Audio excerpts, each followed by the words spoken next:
He thought it was just an old map, until it led them to a place that didn't exist on any map in the world. Ethan Cole had always felt like he didn't belong anywhere. At 24, he had already dropped out of college, jumped between meaningless jobs, and burned through every opportunity life had given him. So when his best friend Jake called him one night and said, "Let's disappear for a while," Ethan didn't even ask questions. 3 days later, they were driving deep into Alaska, far beyond the last sign of civilization. No phone signal, no traffic, just endless forest and the quiet hum of the engine. On the fourth day, something strange happened. Their GPS stopped working. At first, they laughed it off. Jake smacked the screen a few times, joking that it was probably frozen, but even their phones showed no signal, no maps, nothing. It was like the world had just erased them. That's when they saw the cabin. It stood alone in the middle of nowhere, surrounded by tall, lifeless trees. The wood was dark and rotting, and the windows looked like empty eyes staring back at them. "Tell me you see that," Jake said quietly. Ethan nodded. They should have left. Every instinct told them to turn around and drive away. But curiosity is a dangerous thing, and that curiosity pulled them inside. The door creaked open with a long, painful sound. Dust filled the air. The cabin smelled like it hadn't been touched in decades. There was almost nothing inside. A broken chair, a rusted stove, torn curtains, and in the center of the room, a table. Unlike everything else, the table was clean, and on top of it was a map. Ethan picked it up slowly. It wasn't printed, it was hand-drawn. The lines were uneven, like someone had made it in a hurry.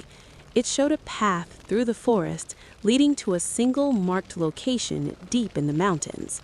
But what caught Ethan's attention wasn't the path. It was the message written in red ink at the bottom. "If you find this, don't follow it." Jake laughed. "Yeah, okay, that just makes me want to follow it even more." Ethan hesitated.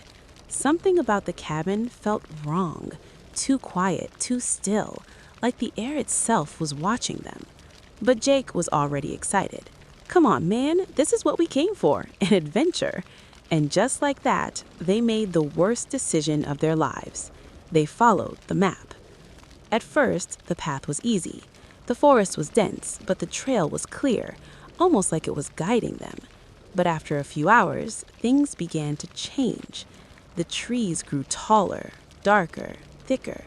The sunlight barely touched the ground anymore. And the silence, it wasn't normal silence. There were no birds, no wind, no insects, just nothing. "Do you hear that?" Ethan whispered. "Hear what?" "Exactly." Jake stopped smiling. They kept walking. As night fell, they set up camp. Neither of them spoke much. That strange feeling had settled deep into their bones. At around 2 a.m., Ethan woke up. He didn't know why at first. Then he heard it. Footsteps. Slow, heavy, circling their tent. Ethan froze. "Jake," he whispered. Jake was already awake. "You hear it too?" The footsteps stopped. For a moment, everything went silent again. Then something scratched the side of the tent. A long, dragging sound. Ethan grabbed his flashlight and turned it on. "Don't," Jake said quickly. "Don't open it." But Ethan couldn't help himself. He unzipped the tent just a little and shined the light outside. Nothing. No footprints, no movement. Just darkness. The next morning, they tried to convince themselves it was an animal, but deep down, they both knew it wasn't. Still, they kept going. The map led them higher into the mountains. The air grew colder, the path steeper. And then they found it. A massive stone structure half buried in the ground. It looked ancient, not natural, not man-made in any way they understood. Strange symbols covered its surface. "This wasn't on the map," Jake whispered. Ethan looked again. The structure wasn't drawn. Only the location was marked. As they stepped closer, the air changed. It felt heavy, like something was pressing down on them.